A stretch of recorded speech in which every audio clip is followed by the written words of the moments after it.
Hey all, Tony Bing here, hello and welcome back to another news update video for Ultimate Alliance 3. Now, today we have by far the most information that we've actually managed to get hold of in the game so far. It's came via the Game Informer website. They've got an article out on Ultimate Alliance 3 and it's one that's locked behind subscription, and it was enough to get me to break and subscribe to them to get access to it, and it's got an absolute wealth of information in it. It's got me exceptionally excited about the game, and it looks like it could potentially even be a game that could fill the void left by Marvel Heroes Omega with all the different systems and the levels of customization that will be available in it. I really am exceptionally hyped for it.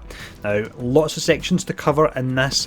Before we actually run through them all, what I'm going to do is just bring up some screenshots we managed to get with some interesting little tidbits about the game. So let's jump in and check this out.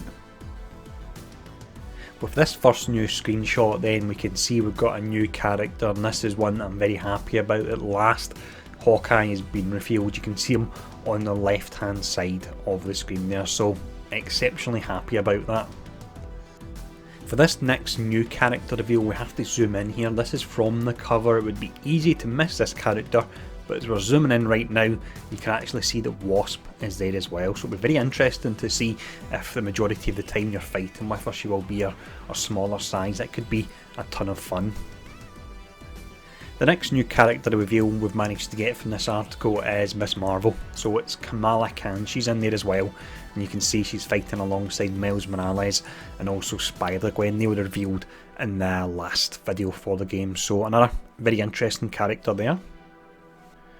With this next character, we have our second Defenders character that has been revealed. So we've previously seen Iron Fist in our trailer, we've now got Daredevil, and I imagine in time we'll get Jessica Jones and Luke Cage as well. In this next screenshot here, we actually get our first look at a villain I don't believe we've seen in the game yet, or a villain type. It is of course the AIM characters. You can see them there in the yellow suit. Now if we're getting AIM characters, I would imagine we'll probably get MODOK as well, so once again, awesome stuff. Next up here we have our first shot of Scarlet Witch actually in action. We've only seen her in the end screen so far, so it's nice to see a screenshot. You can see the glow and the look of the hexes all floating around it as well, so animation wise that looks really nice there.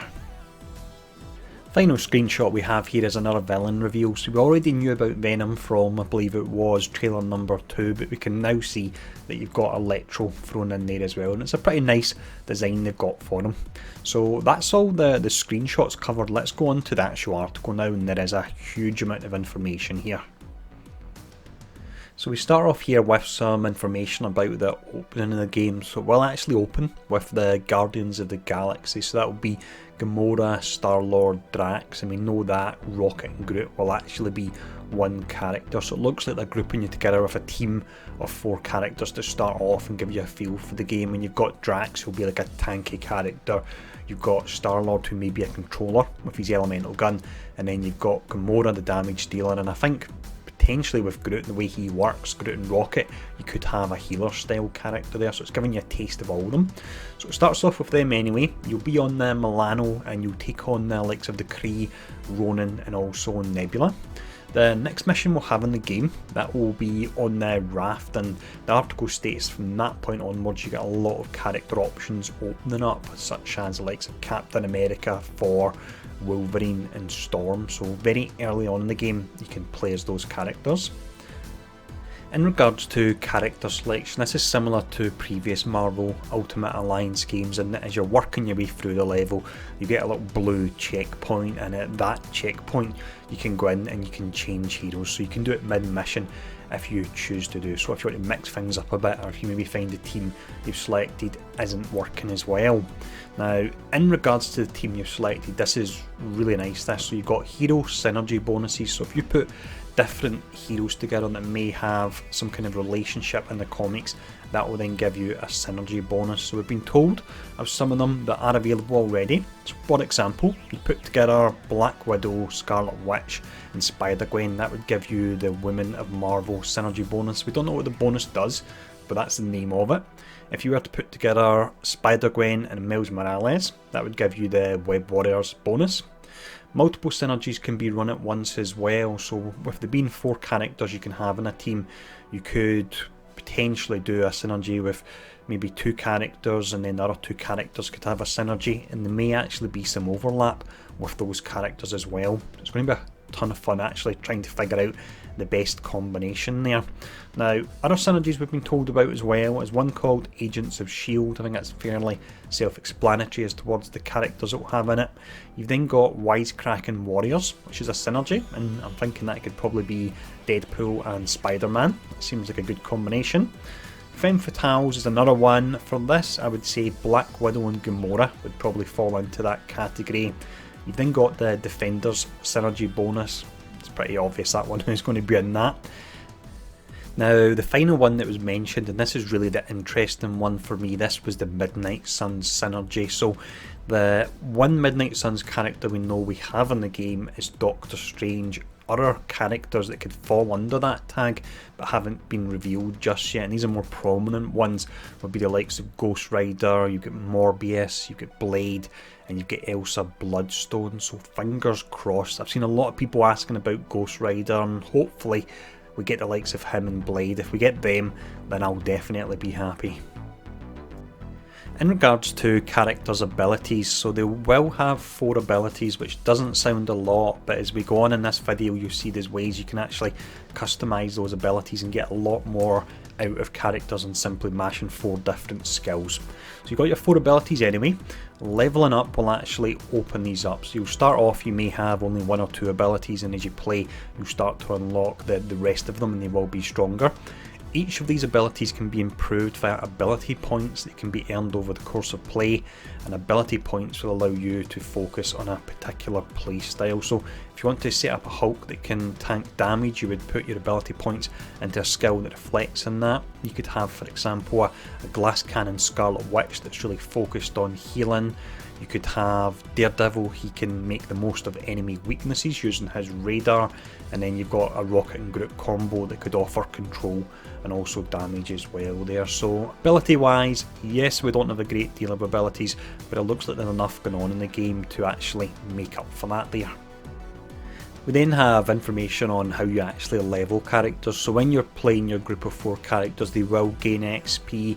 Of course, there's quite a large roster in the game. It's at least 24 characters that have been confirmed. So how do you level up them as well? You can play them, but with there being so many characters, that is going to be pretty tough. So what you actually get when you're playing as well is something known as XP cubes, and you can use them to actually give experience to other characters you're not playing. So that's really nice if there's a character you're simply not interested in, or you're just struggling to get through the wide roster and level them all up. Now, also when it comes to leveling, you can actually boost players at a lower level. So if a high level character brings in a lower level character, you'll be fighting harder targets, but if they can survive, then you'll very quickly boost up the lower level player, and that's something I imagine we'll see quite a lot of that going on with the roster being as big as it is.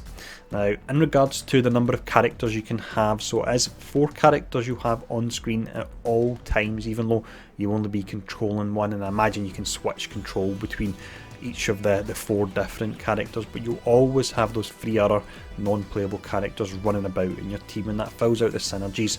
It even fills out something called Seulji Attacks that we're going to look at later on as well. Now, next up we have information on the camera. This was something that up until today they've only really talked about the camera being closed in on your character to give a more heroic view, and that's what they actually call it, the heroic camera. And this did worry me a little bit, because being a fan of the older Marvel Ultimate Alliance games and of course Marvel Heroes Omega, I wanted to see your standard isometric view so you could see the enemies that you're attacking, and that's really important when it comes to range characters, because I know I'll be playing Hawkeye, but it has been confirmed there'll be 2 camera options. You've got the heroic one which is zoomed in, and you've also got the classic camera that will be similar to the older Ultimate Alliance games, so I'm very happy with that. So a moment ago we mentioned Seulji Attacks, and we've got some nice information on that. So these are unique combo attacks between 2 characters. So if you're playing the likes of Iron Man and Captain America, then Iron Man will shoot his unibeam at Captain America's shield and reflect off, hitting multiple targets. Another example we were given was the likes of Storm and Thor. They can create a cyclone, so it'll be like a tornado, but I imagine Thor would add lightning to it. You then have an extreme attack gauge as well, so this will be something similar to Ultimates and Marvel Heroes Omega, and you can activate this in one character or you can actually activate it in all your characters, and this will be your showstopper skills that you'll very likely save up for bosses.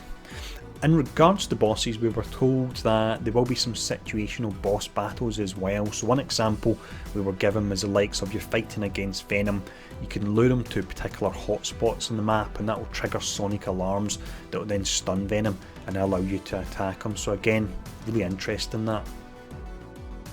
We then have a system called the Alliance Enhancement System, and this really sounds like the Omega system from Marvel Heroes Omega. Now if you didn't play this, this is upgrades you can actually earn for your characters and they apply to all of your characters. This will be unlocked through either credits in the game or enhancement points, and it's a skill tree similar to if you played Final Fantasy X. There's a huge tree, and as you actually open up nodes, then it opens up further nodes that may be more powerful as well. Some nodes may provide, for example, a boost to might, which is a stat in the game. It could boost energy, or it could even provide you with specific defensive and offensive buffs as well. So this is something that will be really interesting, and I can't wait to go in and really break this down and try and figure out the best options that you want to use. I just hope there is a respec option in case you make a mistake when you're actually doing this. Now, to further add to the customization, we have something called ISO 8, and we've been told this can be gained from difficult encounters, and ISO 8 is attached to a hero. From a screenshot I've seen, I think you can maybe attach up to 4 different pieces of ISO 8 onto a character, and they can have lots of different effects to really help you define playstyles for characters, something again I'm really interested for. So examples we've been given are the likes of you can have decreased damage when your health is low, so that could be good on tankier characters. You could choose to opt for an increased chance of health orb drops after enemies are defeated. That could be maybe good for DPS characters that burn down enemies quickly and then can heal back up from all the health orbs. You can have an increased chance of stun. You can have decreased damage taken by pierce attacks, so that indicates that we will have different damage types within the game. And then also you can add shock to particular abilities as well, so that could be fun for ranged characters, maybe shock the enemy so they can't actually get close to you to do damage. Now with the ISO 8 as well, you can actually dismantle that into fragments, and that can be used to upgrade particular ISO 8 that you're maybe focusing on for a character. And also ISO 8 combos will be really important once you get to the harder difficulties in the game.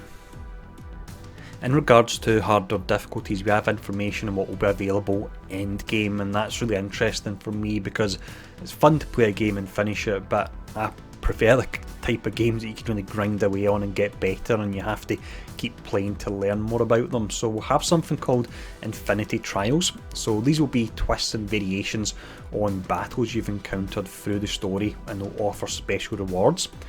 Halfway through the game you'll get access to jump in and play these whenever you want via the main menu, and completions of these trials will then open new ones and they'll offer specific rewards as well. Now the types of trials you'll get will be the likes of a wave battle. So once again I'm referring back to Marvel Heroes Omega, but the game's so similar I'm going to be doing that a lot. But wave battles would be the likes of the Hollow Sim room, where you'll get a large group of enemies that will attack you and you'll have to beat them within a specific time limit.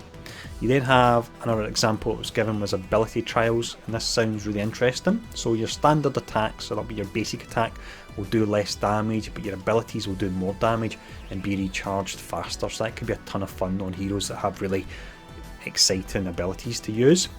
In regards to the rewards for this mode, it was mentioned that it could actually reward characters in new outfits as well, so it's going to be so much fun trying to build up your ISO 8 and work out your actual skill tree to work your way through these Infinity Trials to unlock hard characters and unlock new outfits as well, and then you can play online and show off that awesome outfit that you've unlocked by beating a really hard level. So absolutely awesome. Now just to finish up here, some information on the difficulty of the game. So you have a friendly difficulty available, so that'll be for the younger kids that are playing, or people that just want to kick back and relax. You then have the mighty difficulty, which will be harder, but it'll give you increased rewards. Once you beat the game you'll get another new difficulty, and that will actually give you better rewards. So as I mentioned earlier on in the video, there was an absolute ton of information we got out of this Game Informer article, and it's got me exceptionally hyped for the game. There's going to be a ton of customization available, and that was something I really worried about, but it looks like there's really going to be a lot to dig into, so I'm really in complete heaven having another action RPG game that's got the Marvel IP, and I'm going to be able to do a lot of guides on it, because I do love making my guides. So let me know in the comments below what you think of all the information we've covered today, and thanks for tuning in, and I'll see you all again soon.